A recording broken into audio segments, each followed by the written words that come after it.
नमस्कार दोस्तों, target with PS Parihar channel में आपका स्वागत है। इस चैनल के माध्यम से आप लोगों को विद्यार्थी जीवन से संबंधित सभी सूचनाएं प्रदान की जाती हैं। उसी क्रम में आज के इस वीडियो में हम लोग बात करेंगे एक बहुत बड़े खुलासे की। जी हां, भ्रष्टाचार की, शिक्षक भर्ती में भ्रष्टाचार की। चूंकि जो भ्रष्टाचार का मुद्दा है वो केवल एक राज्य का नहीं है, एक पार्टी का नहीं है। चाहे जो पार्टी हो, शिक्षा माफिया जो होते हैं सभी पार्टी में अपनी पैठ बना लेते हैं और सभी राज्यों में भ्रष्टाचार हो रहा है। महाराष्ट्र में टीईटी की परीक्षा को लेकर के धांधली हुई थी। उत्तर प्रदेश में भी बहुत सारे जो अधिकारी हैं वो जेल गए, टीईटी में संजय उपाध्याय इत्यादि। और ताजा मामला है राजस्थान की रीट भर्ती का। रीट भर्ती में भी बहुत सारे अधिकारियों को बर्खास्त किया गया है। पेपर आउट हुआ है, पेपर वायरल हुआ है, पेपर लीक हुआ है। इसको लेकर के आज राजस्थान के जो सांसद हैं किरोड़ी लाल मीणा, उन्होंने एक बहुत बड़ी प्रेस कॉन्फ्रेंस की है और एक बहुत बड़ी पोल खोली है कि इसमें केवल कुछ अधिकारियों की ही मिलीभगत नहीं है। राजस्थान सरकार के जो मंत्री हैं, मुख्यमंत्री हैं, जो लोग हैं वो भी इस भ्रष्टाचार में शामिल हैं। देखिए उनकी ये प्रेस कॉन्फ्रेंस और वीडियो को पूरा देखें और वायरल करें। ये फोटो आप देख रहे हैं, ये राजस्थान के सांसद हैं किरोड़ी लाल मीणा, जो ये बता रहे हैं कि जैसे कि मांग चल रही है परीक्षा स्थगित रद्द कर दिया जाए। अगर परीक्षा रद्द होगी तो विद्यार्थियों का कितना नुकसान होगा, और विद्यार्थियों अगर सरकार रद्द करती, जैसे कि चर्चाएं रीट को रद्द करने को लेकर के, तो सरकार को कम से कम एक जो छात्र का खर्चा है वो लगभग 90,000 बैठता है और प्रत्येक छात्र को या तो सरकार 90,000 रुपए दे। कि एक रीट पेपर के अभ्यर्थी का खर्चा कितना है 4 महीने का? 550 रुपए रीट आवेदन का शुल्क, नाश्ता भोजन का 3 से 5,000 रुपए प्रति माह, कोचिंग 4 महीने में 15 से 18,000 रुपए, किराया भाड़ा 5 से 6,000 रुपए 4 महीने का, दोनों लेवल की फीस 750 रुपए, प्रमाण पत्र बनवाने का खर्चा 150 रुपए, लाइब्रेरी का 1,000 रुपए प्रति महीना, हॉस्टल पीजी की फीस 4 महीने 5-6 हजार रुपए, स्टेशनरी एवं किताब 3 से 5,000 रुपए, हमें करीबन 90,000 रुपए खर्च हुए। ये खर्चा है, और ये खर्चा मैं आपको इसलिए बता रहा हूं कि पेपर रद्द करो जो करना है, तो जितने भी अभ्यर्थी बैठे हैं उनको प्रत्येक को 90,000 रुपए राजस्थान की सरकार दे, भरपाई करे, क्योंकि राजस्थान की सरकार जिम्मेदार है। जो मैं जिम्मेदारी अब आपको निवेदन करने वाला हूं।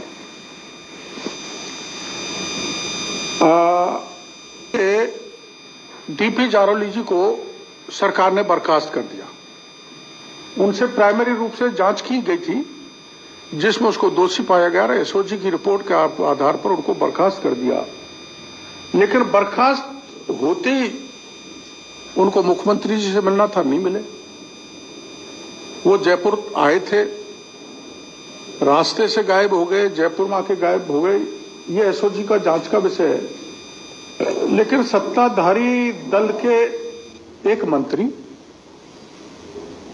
और पीसीसी चीफ जारौली को गायब करने में या भूमिगत करने में शामिल है। ये मैं प्रमाण के साथ दे रहा हूं। और इन सब लोगों ने कह दिया है कि मुंह मत खोलो। ये पेपर गैंग जो लीक करने की गैंग है, उन्होंने करोड़ों के न्यारे कर लिए। इसलिए एसओजी से मैं पूछना चाहता हूं कि जब प्रथम दृष्टया वो दोषी पाया गया तो उसको आपने खुला क्यों छोड़ दिया? अब वो एसओजी की नजर से बाहर हो गया, तो आप एक देखना ध्यान से। दिनांक 4 फरवरी 2022 की रात्रि को 9:33 पर राजस्थान विश्वविद्यालय पेंशनर्स एसोसिएशन के ग्रुप पर श्री डीपी जारौली ने एक मैसेज डाला था, तो हो सकता है आप में से किसी ने पढ़ा हो, कि मुझे तो बेवजह बलि का बकरा बनाया जा रहा है। कुछ बड़े नेताओं तथा ब्यूरोक्रेट्स ने मिलकर ये सब घोटाला किया है। ये इस मैसेज में था। एसओजी इस मैसेज को निकाल सकती है। उन बड़ों में जिसमें मंत्री श्री सुभाष गर्ग के दबाव में आकर मैंने सरस्वती प्रिंटिंग प्रेस से पेपर छपाने के आदेश दिए थे, जिसकी जानकारी प्रदीप पारासर को है। और वो कैसे कि सरस्वती प्रिंटिंग प्रेस को ही प्रिंटिंग का कार्य दिए जाने का दबाव जिस समय मेरे को बनाया जा रहा था, उस समय अजमेर में प्रदीप पारासर और सुभाष गर्ग मौजूद थे। इनकी लोकेशन एसओजी लेगी तो दबाव प्रमाणित हो जाएगा सरस्वती प्रिंटिंग प्रेस को पेपर प्रिंट कराने। सरकार के एक कैबिनेट मंत्री ने यह भी बयान दिया है, माननीय प्रताप सिंह खाचरियावास जी ने, कि जारौली को बर्खास्त इसलिए किया है कि उससे पूछताछ करेंगे, एसओजी जांच करेगी और संलिप्तता पाई गई तो गिरफ्तार करेंगे। तो सरकार के जिम्मेदार मंत्री ने यह बात कही है, तो मैं प्रार्थना करना चाहूंगा एसओजी के एडिशनल डीजी साहब से कि आप उनकी जांच करें और दोषी तो वह हैं, उनको गिरफ्तार करें। सरस्वती प्रिंटिंग प्रेस से भी एक प्रभावशाली मंत्री ने पेपर प्राप्त कर लिया, सुनना, जो करीबन 40 परीक्षा केंद्रों को दिया गया, जिनकी सूची मैं आपको दूंगा मीडिया को। इसके जरिए करोड़ों रुपए का मोटा मोटा जो केंद्र है उसमें करीबन 800 करोड़ का मामला जो मेरी जानकारी में आया है। कुछ परीक्षा केंद्रों के मैं नाम आपको बताऊंगा। प्रिंस कॉलेज सीकर, जहां ये जिन्होंने लेन देन की है, Prince College Sikar, Kalam coaching institute Sikar, Mother Teresa Bharatpur. ये मदर टेरेसा भरतपुर के सुभाष गर्ग जो मंत्री जी हैं उसमें इनके शेयर है। अब इसमें एक चीज मैं यहीं खुलासा कर देता हूं।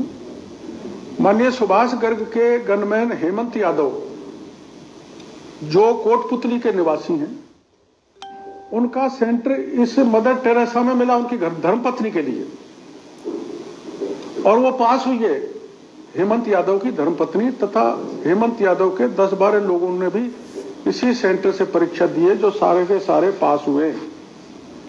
यहां पर अभ्यर्थियों को 24-25 की तारीख के दरमियान पेपर सॉल्व करवा दिया था।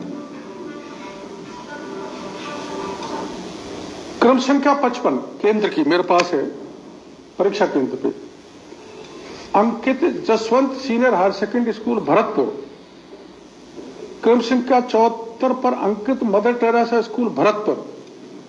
इन दोनों में सुभाष गर्ग का शेयर है, तथा क्रम संख्या 87 पर अंकित बाबा लक्ष्मण दास कॉलेज भरतपुर में माननीय मंत्री सुभाष गर्ग का चुनाव में कार्यालय रहा था। इन तीनों को भी सेंटर बनाया गया और सरकार बोर्ड ने यह तय किया था कि महिलाओं को यथासंभव नजदीक रखा जाएगा, जबकि इसकी पालना नहीं हुई और सुभाष गर्ग जी के गनमैन, मैंने जो नाम बताया, हेमंत यादव की धर्मपत्नी ने कोटपुतली से जाकर मदर टेरेसा सेंटर में परीक्षा दी थी।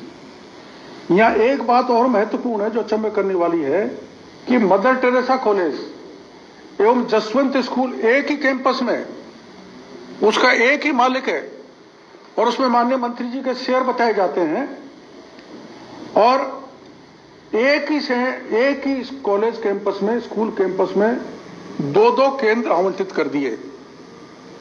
ये किसने किए मैं आगे आपको बताने वाला हूं। इसी तरह ब्लैक लिस्टेड स्कूल कॉलेज जैसे कमला देवी कॉलेज अलवर, डीकवाल अलवर, द्रोणाचार्य महिला विद्यालय बूढ़ी बावल कोट कासिम अलवर और शिव शक्ति सुभाष गर्ग का रिश्तेदार है। यहाँ पर बहुत बड़े आरोप लगाए जा रहे हैं कि इन लोगों ने करोड़ों के बंगले लिए हैं, अरबों की संपत्ति इकट्ठा की है। देखिए, और भी बहुत बड़े बड़े खुलासे किए हैं। एक इस पर भी एसओजी ध्यान नहीं दे रही। नेटवर्क बंद होने के बाद अनेकों ब्रॉडबैंड कनेक्शंस जयपुर में हुए, जिसके बारे में एसओजी जांच करे। बने सिंह जी जो कोऑर्डिनेटर हैं, आरजीएससी के महत्वपूर्ण सदस्य हैं और जो सुभाष गर्ग के खास हैं, वो अपने गोविंद डोटासरा जी के भी खास हैं, खास तो मैं भी हूं। उन्होंने 3 साल में करोड़ों की प्रॉपर्टी बनाई है, जिसके मैं आपको प्रमाण दे रहा हूं। आज कोई मीडिया वाला चले जाना, महल योजना जयपुर में है, महल योजना जहां 3 करोड़ का प्लॉट है, काम चल रहा है, 4-5 करोड़ का बंगला बन रहा है। और भरतपुर में 80 बीघा जमीन खरीदी है अपने पिता के नाम पर। अब 3 साल में इतनी प्रॉपर्टी कहां से आई? एसीबी जांच करे चाहे एसओजी जांच करे, जो पे करे, लेकिन इनकी जांच होनी चाहिए। इसमें मैं एक चीज और जोड़ना चाहूंगा कि रामकृपाल की प्रॉपर्टी तो रघुवीर सैनी ने तुरंत तोड़नी भी चाहिए, दोषी था, राज्य के बेरोजगारों को लूटा है। लेकिन इनकी प्रॉपर्टी तोड़ने की मांग करता हूं मैं मीडिया के सामने, जिनकी लिस्ट में जेडीओ को दे दूंगा। इन सबके पास जितने ठग लुटेरों के नाम मैंने बताए हैं, लीड पेपर में पैसा लिया, उनके सबके अवैध पैसे से अवैध निर्माण बने हुए, जेडीओ को कुछ लिस्ट तो दे दी, कुछ लिस्ट और दूंगा। इसलिए मैं माननीय मुख्यमंत्री जी से कहना चाहता हूं कि आप अपने साडू रघुवीर सैनी को वैसे ही निर्देशित करें जैसे रामकृपाल मीणा के 3 मंजिला भवन को तोड़ने में किया था। इन सब की प्रॉपर्टी ध्वस्त होनी चाहिए, वरना मैं हर प्रॉपर्टी पर जाकर आप मेरे को गिरफ्तार कर लेना, जेसीबी लगाकर मैं बेरोजगारी को प्रॉपर्टी को तोड़वाऊंगा, नहीं तो उनका कब्जा करवाऊंगा। एक और बात, तो यहाँ पर आप लोगों ने देखा किस तरीके से भर्तियों में भ्रष्टाचार होता है, और इसके लिए केंद्र सरकार को एक ठोस कानून बनाना चाहिए जो सभी राज्यों में लागू हो। आप लोग क्या कहते हैं कमेंट बॉक्स में अवश्य बताएं। ये हो गया आज का वीडियो अगर आपको अच्छा लगा, कोई काम का हो तो लाइक अवश्य कर दें। पूरा वीडियो सुनने के लिए बहुत बहुत धन्यवाद।